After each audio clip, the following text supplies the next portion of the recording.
इससे इससे ना तो ये रेट कम होगी, ना बंद होगी, ना करेंगे। ये लोग सरकार के कहने पर कर रहे हैं, ये लोग अपने से तो कुछ नहीं कर रहे हैं। अखिलेश यादव की रैलियों, विकास यात्राओं और जौनपुर से शुरू हुई विजय यात्रा में उमड़े जन समर्थन को देखकर योगी सरकार डर गई है।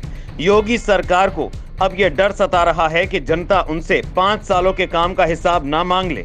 युवा, बेरोजगार उनसे रोजगार की बात ना करें, महंगाई पर कोई सवाल ना हो और किसान उनसे 2022 तक आमदनी दोगुनी करने के दावों पर सवाल ना पूछें।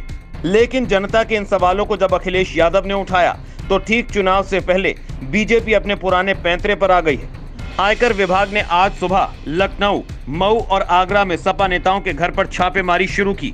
आयकर जांच के क्रम में मऊ में सपा के राष्ट्रीय सचिव राजीव राय के घर के अलावा आगरा में मनोज यादव और लखनऊ में अंबेडकर पार्क के पास स्थित जैनेन्द्र यादव के घर पर भी छापा पड़ा है, जिसका जवाब अखिलेश यादव ने इस तरह से दिया है। अभी तक इन्हीं का इंतजार था कि इनकम टैक्स कब आएगा डिपार्टमेंट।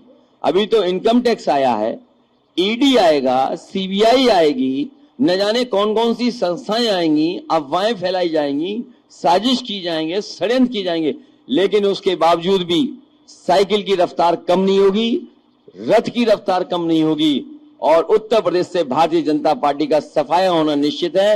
वो जान गए हैं कि उत्तर प्रदेश से भारतीय जनता पार्टी खत्म और इसीलिए उन्होंने इनकम टैक्स को भेजा है। और राजीव राय हमारी पार्टी के प्रवक्ता हैं, वो दिन रात समाजवादी पार्टी को मजबूत बनाने के लिए जहां जैसे काम कर सकते हैं कर रहे हैं। आज उनको भी छापा मार दिया। आखिरकार चुनाव से पहले ही क्यों, चुनाव से 1 महीना पहले क्यों नहीं? अगर कोई जानकारी थी उनके पास, जब कभी उन्होंने अपना सबमिट किया होगा, बैलेंस शीट या इनकम टैक्स दिया होगा, तब भी छापा मार सकते थे, तब भी नोटिस दे सकते थे, तब भी पूछताछ कर सकते थे। लेकिन जैसे ही चुनाव करीब आया है, ये डिपार्टमेंट भी अब चुनाव लड़ने उत्तर प्रदेश में आ गया है। भाजपा का डर जितना बढ़ता जाएगा, विपक्षियों पर छापों का दौर भी उतना ही बढ़ता जाएगा। फिर भी सपा का रथ और हर कार्यक्रम बदस्तूर चलता जाएगा। अब जो जनता पूरी तरह भाजपा के खिलाफ सपा के साथ खड़ी है, अब क्या 22 के लिए भाजपा सरकार यूपी की 22 करोड़ जनता के यहाँ छापे डलवाएगी?